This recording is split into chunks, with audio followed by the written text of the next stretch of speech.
Think about this for a second. The children of the 1970s were the last generation to grow up entirely offline, yet in the year 2026, they've become the most isolated demographic on the planet. We are witnessing a silent epidemic of loneliness that is tearing through the very people who were supposed to be the most resilient, and the reasons behind it are absolutely terrifying. You probably remember the freedom of riding bikes until sunset, but that same independence has now mutated into a cage of digital isolation that no one saw coming. But before we dive into the data, there is one specific psychological trigger discovered in 2025 that explains exactly why this group is being targeted by a new kind of social depression, and I will reveal that disturbing secret at the very end of this video. This isn't just about aging, it is about a systematic collapse. Welcome to Personality Analysis, where we peel back the layers of the human psyche to understand why we are the way we are in this chaotic modern world. By the time we reach 2026, the world has shifted into an AI-driven, hyper-automated reality that has left the GenX cohort feeling like ghosts in a machine they helped build. They were the bridge between the analog past and the digital future, but now that bridge is burning at both ends. We are talking about the Latchkey Kids who learned to survive on their own, now finding themselves in a society where self-reliance has become a recipe for total social disconnection. It is a high-energy race to the bottom, and if you were born between 1970 and 1979, you are standing right in the crosshairs of a mental health crisis that most experts are too afraid to mention. To understand why 2026 is so brutal for these individuals, we have to look back at the chaotic freedom of the 1970s childhood, which forged a specific kind of hyper-independence. You were raised to figure things out without a search engine, to handle boredom without a smartphone, and to resolve conflicts without a block button. This created a generation of internalizers who believe that asking for help is a sign of ultimate failure or weakness. In the high-speed, high-pressure environment of 2026, this grit has backfired spectacularly because the world no longer values the tough-it-out mentality. Instead of reaching out to friends, 70s kids are retreating into their own shells, convinced they can handle the weight of the world alone.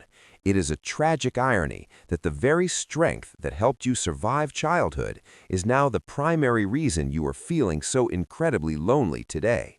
The technological landscape of 2026 has introduced digital exhaustion, a phenomenon that hits 1970s-born adults harder than any other group currently in the workforce. Unlike Gen Z, who were born into the noise, or boomers who often opt out entirely, the 70s kids are the workhorses who had to master every single digital pivot from the fax machine to Neuralink interfaces. This constant state of adaptation has led to a profound sense of contextual displacement, where you feel like you are perpetually running a race just to stay in the same place. By the time the workday ends, the mental energy required to maintain real-world social connections is completely depleted.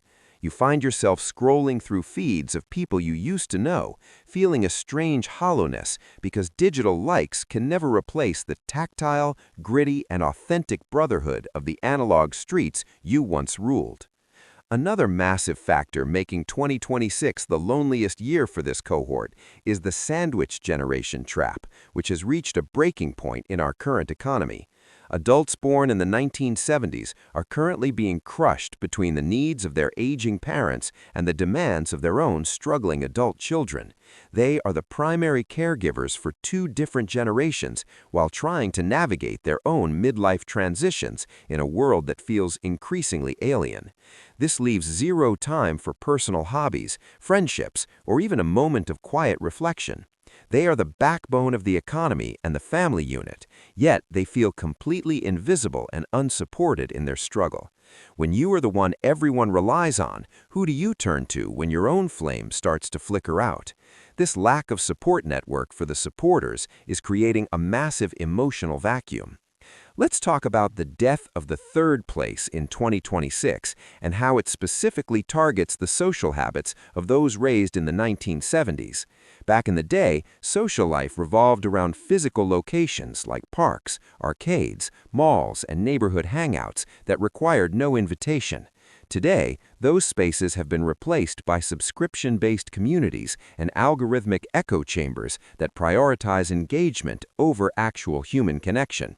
For someone who remembers the spontaneity of knocking on a neighbor's door, the choreographed nature of modern socializing feels fake and exhausting. You might feel like there is nowhere left to go where you can just be without being marketed to or tracked. This loss of community spaces has forced 1970s adults into a solitary existence where their only interaction is with a screen, leading to a deep, primal yearning for a world that no longer exists. We must also address the divorce surge of the mid-2020s, which has disproportionately affected couples born in the 1970s who are now entering their 50s. As the kids leave the house and the realization of a digital-first world sets in, many of these gray divorces are leaving individuals suddenly single in a dating world that feels like a dystopian nightmare. If you haven't dated since the 90s, the current landscape of apps, ghosting, and situationships feels like a slap in the face to your traditional values of loyalty and direct communication.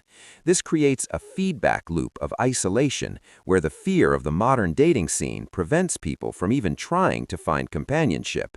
They end up choosing the safety of their own company, which slowly but surely turns into a crushing loneliness that eats away at their sense of self-worth and future hope.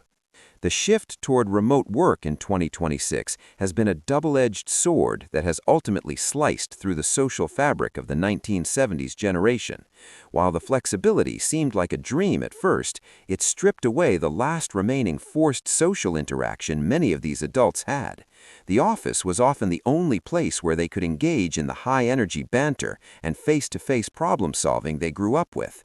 Now, stuck in home offices with nothing but a webcam for company, the professional isolation is bleeding into their personal lives.